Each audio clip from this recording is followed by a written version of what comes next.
Amina rebonjour.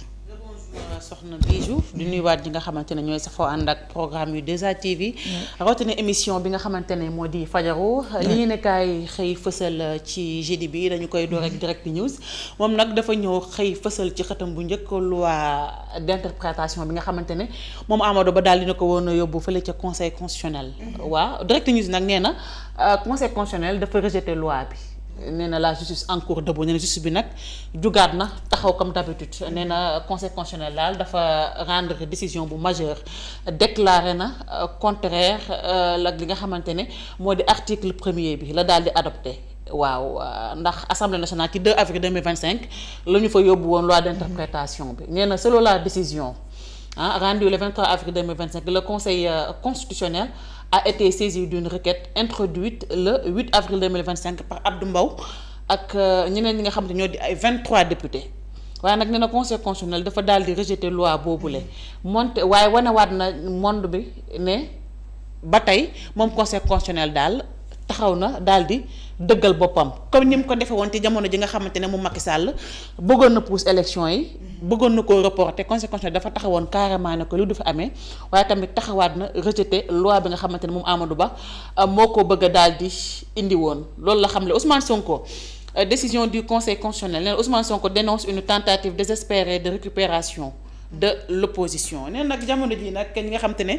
ñoo faree ci kujje gi ñi ngi xool daal bépp moyen boo xamante ne ñu ngi koy bëgg a am waaye nag moyens yu désespéré la ñuy nekk di utiliser jamono ji 2 minutes pour lire l'essentiel ñëw ak ñun ci loi d'amnistie ba tey moom la daal di ñëwee mu ne les sages ont tranché place aux saisines individuelles les FDS hors de portée ñoom mu mel ni ñoom keccat nañ leen ci mbirum loi d'amnistie boobu la enquête ñëw ak ñun ci fonds détournés de la Covid la chute des barons du riz mbirum Covid bi nag nga xamante ne moom. jamono jii mbir yi commencé na. ñi nga xamante ne ñoo nekkoon ci mbirum ceeb bi. la chute des barons du riz. Moustapha Ndiaye ak Hachem Rayam. Mohamed Dieng et cetera dans le viseur ñi ma ci ñëm nii ñoom ñett ñii. ñu ngi ci mbir ma. mu ne le juge veut recouvrer 2,7 milliards. hey waay le boss de Planète Kebab se taille la part du lion. mbir yi dina leer de. haute cour de justice Ismaïla Madior Fall ce qui lui est reproché à Ismaïla Madior Fall. mbir yi commencé na de mbirum loi d'amnistie bi nag daanaka. na ko conseil constitutionnel waxee ku nekk nga koy interpréter nu mu la neexee. Thierno Alassane Sall àdduna ci ki nga xamante itam moo di bokkum daal dina ci yëy yàb bi 24 heures ñëw ñun ci mu ne aménagement des 8 pôles territoriaux le génie local à l'affût. Sénégal nag jamono ji bëgg na lu toll ci 500 000 nouveaux logements. Ce qu'il faut construire dans les villes et les zones rurales à forte urbanisation mbirum logement yi nag bi jo nekk na mbir moo xamante ne askan bi bëgg nañ ko. am foo dëkk nekk jafe-jafe lu toll ci nag 500 000 logements yi nañ bëgg nañ ko tabax ci ville yi waaye itam fi nga xamante ne moo di village yi. secteur du BTP étant de nature à créer des emplois, à former des compétences et à stimuler l'économie et à renforcer la cohésion sociale. Il devient incontournable dans la réalisation des pôles territoriaux. jamono ji nag BTP am na liggéey bu mucc ay wala liggéey bu am solo boo xam te ni itam war na ko cee def ndax gis nañ ne wàllum li nga xamante ne moo di création d'emploi daf ko ciy def waaye tamit former li nga xamante ne moo di compétence dina nekk loo xam ne lu mucc ayib lay nekk ci boobule mbir mu ne conseil constitutionnel dafa invalider loi interprétative bu Amadou Ba ki nga xamante ne nag moo di Ayib Daffé daal dina ci àddu mu ne le conseil constitutionnel écarte les auteurs de crimes et les renvoie devant la justice mooy li ñu doon wax léegi képp koo xamante ne defoon nga ci crime jàppal ne jamono ji à tout moment justice mën naa am ak yow wax loolu daal ki nga xamante ne moo di Ayib Daffé xamle critique ñoo ñun ci mu ne les sages coupent la poire en deux xaaj nañ mbir mi ñaar de waa conseil constitutionnel bi nga xamante ne moom la ñëpp doon xaar ci décision bi. mu ne avant son rejet de la loi d'amnistie le conseil constitutionnel balise la voie à un jugement de crime de sang ci mbirum crime de sang yi moom. leeral na ko ba mu leer que ne loi d'amnistie bi couvrirul li nga xamante ne moo di crime de sang mu ne satisfait de la décision le président de PASTEF flingue l'opposition président PASTEF Ousmane Sonko daal ma ngay joxoñ baaraamu tuuma opposition ba ndax nee na jamono ji daal ñoom dañuy xaar rek lu xew ba ñu mën cee jafandu Thierno Bocoum nag daal di ne wax nee na accuse Sonko de manipulation nee na daal Sonko day manipuler loolu la xam le moom mi nga xamante ne moo di Thierno Bocoum waa takk wàllu nag nañ le conseil constitutionnel fait une stricte application de la loi ku ci nekk daal yaa ngi koy interpréter na mu la neexee. bijou laas tamit ñëw ñun ci ba tey ci mbirum loi d'amnistie bi la wax mu ne confusion autour du rejet de la loi d'Amadou Ba jiixi jaaxa daal moo ci am ñiy comprendre ko nii ñu te des comprendre ko na mu leen neexee mu ne les sages adaptent le camouflet dinañ daal mbir mi leerul de dafa xaw a flou voilà le quotidien ñoo ñun ci mu ne décision sans interprétation maanaam décision boo xamante ne am na 1 2 3 4 ba sans interprétation comme ni ñu ko waxee léegi rek ku nekk ak na ngay interpréter la nga xamante ne moo di décision ba parce que sept sages yi dañoo jugé anticonstitutionnel article 1er de la loi mu Sonko daal dina ci àddu mu ne cette décision est un revers pour une certaine opposition haineuse daal dinay tontu opposition ba de mu ne APR nag nee na un désaveu sanglant pour le président et son premier ministre déception daal lañ ko jàppee Thierno Alassane Sall nag nee na l'abrogation partielle de la loi d'amnistie est impossible nee na loi d'amnistie bi li nga xamante ne moom ki nga xam ne moo di Amadou Ba bu Pastef la mu bëggoon ñu abroger ko partiellement loolu mënta ne mu ne le considéra 31 un sujet à débat nekk na sujet boo xam ne jamono ji nag indi na débat bu rëy ci li nga xamante ne moo di langue politique gi ñii jàpp ne dañ ko rejeté ñeneen ñi jàpp ne ca beneen fànn ba la nekk sans débat daal am na ci les échos ñoo ñun ci construction et activité du bâtiment les chiffres d'affaires frôlent la catastrophe baisse de 9,9% du chiffre d'affaires dans la construction le sous-secteur du génie civil chute de 9,0%, celui de la construction des bâtiments 7,6%, l'activité d'architecture, d'ingénierie et technique moins 59,9% de publicité et études de marché moins 16,5%. Recours contre la loi interprétative les sages rétorquent Pastef et Amadou Ba. Ah bon ku nekk rek na nga koy interpréter daal. loi d'interprétation bi daal bijou boo bëggee dégg dëkk. bëri na interprétation. Le Soleil ñoom ñun ci ba tey ñoom tam ci rejet loi d'amnistie bi la ñu loi d'interprétation par Pastef ñoom loolu la ñu wax mu ne une décision diversement appréciée. ku ci nekk daal ak na ko apprécier opposition jàpp ne loi bi dañ ko rejeté. ñoom ñi yóbboon loi bi. jàpp ne en grande partie la ñu bëggoon. ci benn fànn am nañ ko ci loi bi. L'évidence ñoo ngi ñun ci mu ne 2445 lampadaires dans le département de Kaffrine 0 dans la commune les habitants dénoncent une discrimination. lampadaires yi nga xam ne nag yóbbu nañ ko wala sax taal nañ ko fa la nga xamante ne moo di ci département de Kaffrine waaye population ba nee nañu ca commune ba nag amul benn boo xamante ne taal nañ ko ñu jàpp ne mbirum discrimination daal. dafa am ci boobu la mbir mu ne dossier judiciaire dialogue national mise en accusation de Macky la coalition Dionne sans détour Mohamed Moustapha Dieng ici salue les avancées en matière de transparence et plaide pour un climat social apaisé la ñu bëgg daal mooy climat bu gën a dal ci réew bu Sénégal waaye itamit nañu fexe ba xool naka la mbir yi di gën a amee coppite. Libération ñoo ñun ci mu ne demande de mise en accusation de l'ancien ministre de la justice Ismaïla Madior Fall au centre d'un dossier de corruption présumée mu ne le témoignage accablant d'un entrepreneur confirmé par le directeur des constructions des palais de justice moom ki fi nekkoon ministre de la justice ñu ngi koy tudd ci benn mbirum corruption de mu ne l'Assemblée déclenche la machine contre l'ancien garde des Sceaux et les anciens ministres Mansour Faye, Moustapha Diop, Aïssatou Sophie Gladima et Ndeye Saly Diop Dieng concernant l'affaire du fonds Covid. Fonds Covid bi am na ñoo xam ne léegi ñu machine judiciaire bi déclenché wu seen mbir de Assemblée nationale moom mën nañ ne léegi mu amati liggéey Bijou ñeel haute cour de justice boobu nga xamante ne moo war a àtte ministres yeeg ñu ni mel. li quotidien ñoo ñun ci mu ne rejet de la proposition de loi interprétative de Pastef par le Conseil constitutionnel un sanglant revers ku ci nekk ngi ciy àddu mu ne selon le Conseil constitutionnel le législateur ne saurait par une loi dite interprétative ni faire obstacle à la répression de crimes imprescriptibles ni priver de leur portée les principes relatifs à la sauvegarde de la dignité humaine mooy li ñu doon wax léegi rek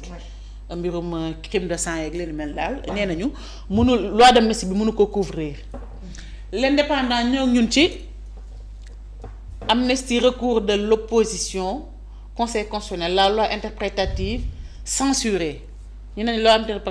loi interprétative dañ ko censuré de du samay kàddu L'Indépendant moo ko daal di xamle. APR sur la décision du Conseil constitutionnel un désaveu sanglant pour le Pastef jàpp nañu ne daal mbir mi défaite bu rëy la ci ñi nga xamante ne ñoo ko bëggoon. L'info tey ñoom ñëpp dafa mel ni journaux yëpp tey ci loi amnistie bi la ñu wax de. mu ne l'opposition crie victoire opposition bi nag jamono ji jàpp nañ ne ñoo gagné mu ne la décision waaye ay defe àdduna de. nee na décision du Conseil constitutionnel la majorité parlementaire se réjouit que les auteurs de crimes ne soient pas exonérés ñoom daal am nañ satisfaction que ni. loi d'amnistie bi muurul li nga xamante ne moo di crime de sang ak li ni mel. L'Observateur ñoo ñun ci mu ne recours de l'opposition sur la loi interprétative la sage décision ba tey ci loolu la ñu ñëw rek.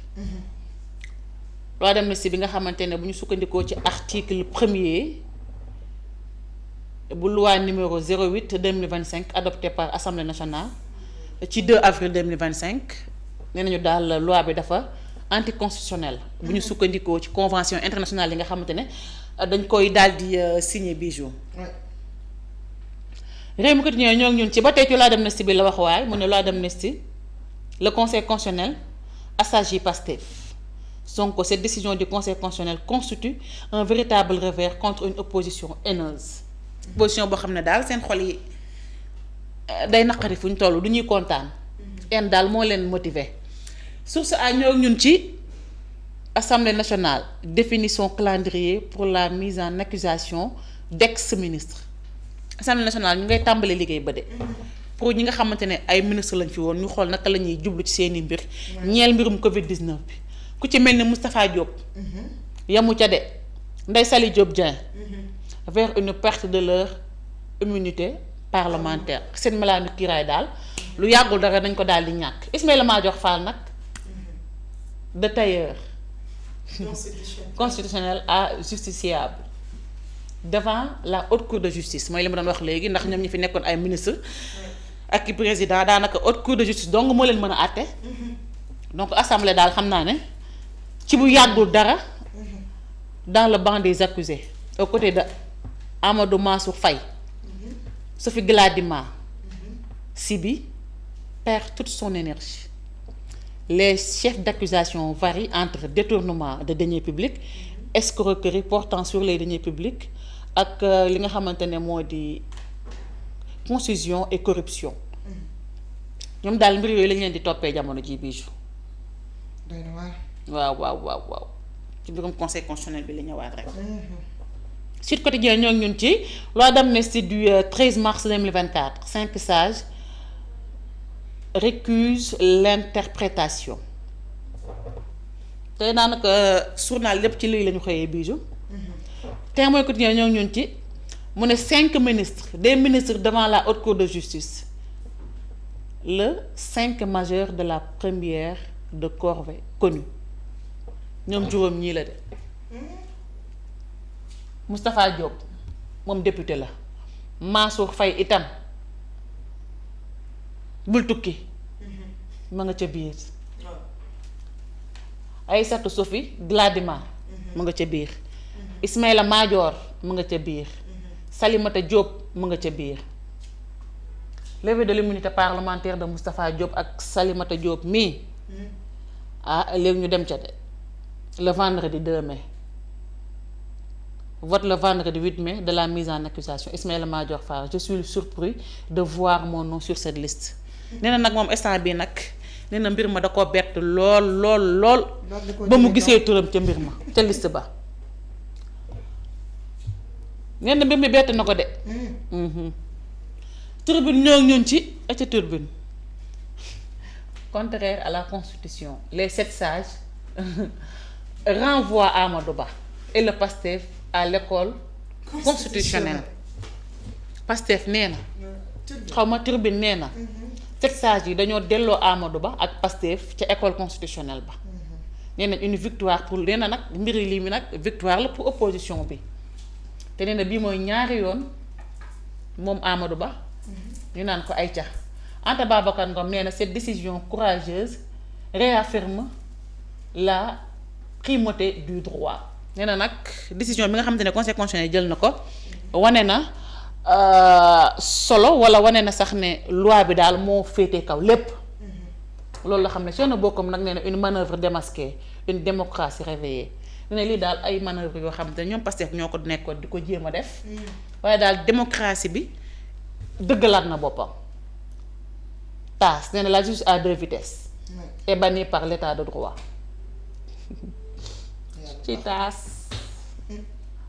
Madiambal Diagne tacle Pastef et campe sur l'abrogation de l'amnistie ci taas Vox Populi ñoo ngi ñun ci mu ne les sages disent le droit opposition pouvoir et société civile crient chacun victoire maanaam ginnaaw ba sage waxee ba pare kenn ku nekk ak fànn ba nga nekk ak fa nga far yaa ngi ràcc jëmale sa kanam ne conseil constitutionnel li mu wax pour man la lii la Vox Populi wax te lii nag lañu sax nemmeeku nag bijou ku nekk xëcc jëmale ci boor ku nekk nga xëcc jëmale sa boor Walf Quotidien ñoo ngi ñun ci interprétation de la loi d'amnistie les sages freinent Pastef nee na sages yi nag dafa mel ni dañoo freiner Pastef de loolu la Walf Quotidien daal di xamle Mercato doute Chelsea fond sur Assane Diao yor bi ñoo ngi ñun ci loi interprétative recours en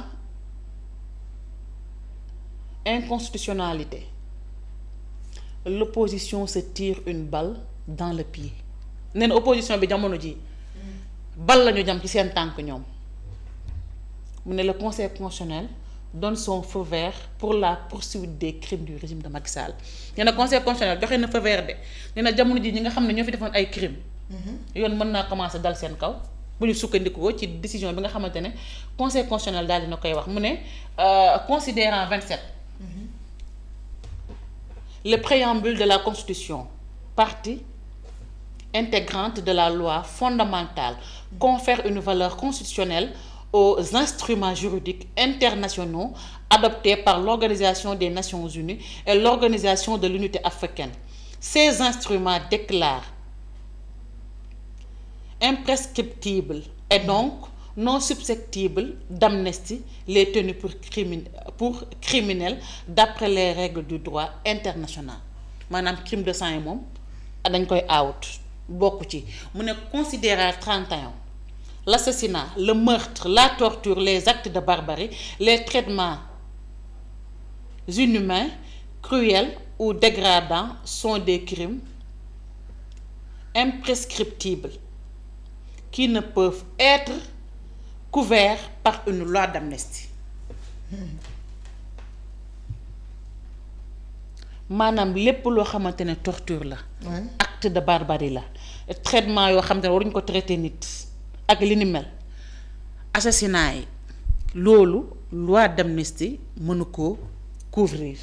loolu la loi d'amnistie loolu la conseil constitutionnel wax yaakaar naa ne loolu leer na naañ Bijou mu ne affaire nébuleuse des 60 milliards de laser Jean Michel Acultas dem ci seen conférence de presse ba de moom dugal nañ Thierno Alassane Sall ñu rubba moo kii moo keneen ka Ngagne Demba Touré nee nañ ko nañ ñëw leeral de nee nañ ginnaaw ba ñu laajee Aliou Sall suñuy 400000 waaw mën nañu ëlbati ko waa tamit ne Thierno Alassane Sall ana suñuy 400000 parce que am na ci lu mu ci joué moom lii la waa Pastef wax wala lii la Ngagne Demba Touré ak Jean Michel borom Azer daal di wax li moo gënoon a fës ci li yéenekaay yi xëye woon tey Bijou ci jeudi gi macha allah am na solo ci li gën a fës ci xëtu yéenekaay yi xëyee tey ci alxames gi kon bu ko defee amee ci noonu rek ginnaaw cette belle revue dama lay bàyyi rek nga tàggoo bu dul tàggoo ba ëllëg incha allah. merci beaucoup Bijou plaisir la à chaque fois di partager ak yow plateau fajar bi di la jaajëfal ci li nga xamante ne moo di ni nga doon doxalee émission bi di jaajëfal bu baax baax Amina ak Sow bi nga xam ne la ñu bokkaloon plateau bi dañoo dem revue ji moo tax ñu daal di. Kité moo tax may gérer d'ailleurs li nga xamante ne moo di revue des titres tay bi di jaajëfal Abdou Fall mi nga xamante ne moo nekkoon ci xarala gi les hommes de l'ombre bi tey ak Mansour cant ak ngërëm ñeen na leen waaye tamit du ñu fàtte suñu papa ji di ko nuyu bu baax a baax di ko jaalewaat encore une fois ci suñu maam ji nga xamante ne daal dinay jiitu yàlla na ko yàlla xare àjjal na te suuf foofu ci kaw mooy tamit du ñu fàtte ñi nga xamante ne ñoo di nos fidèles et très chers internautes comme ni nga koy waxee rek ñoom ñoo jàppale ndax yaakaar naa ne Bijou bu fekkonte ne dañ fiy toog di wax benn nit wala ñaari nit duñu seetaan dëgg la amaan na suba du ñu am courage ñëwaat taxaw mais li ngay wax amaan na am na ñu la ko gën a xam n'empêche que à chaque fois dañ ñëw di toogaat di la seetaan donc ñooñu kenn amul seen fay cant ak ngërëm ñu na leen je vous donne rendez-vous ce soir pour votre émission le soir d'ici là portez-vous bien et merci beaucoup à demain inchallah. Merci beaucoup Amina Cissé on se donne rendez-vous ce soir porte-toi bien aussi toi également di jaajëfal bu baax a baax rek ñu féggaloon plateau bi yëpp di ci jiital professeur Sougou ak Amina Ndiaye bi nga xamante ne ñoo daw dem ci revue ba di leen fàttali que ni tey la njaal li foofee ci honorable Chérif Ahmed Aïdara ci ginnaaw ñàkk waajuram bu jigéen te ma ngi koy nangoo foofee ca Géejawaay janoo ko stade Amadou Barry di ci woo ñëpp ñuy mbokk xarit wala jege ñaay rek am yéen a dem bokk ak moom naqar gi masalu ko waaye tamit dem ngir daal di koy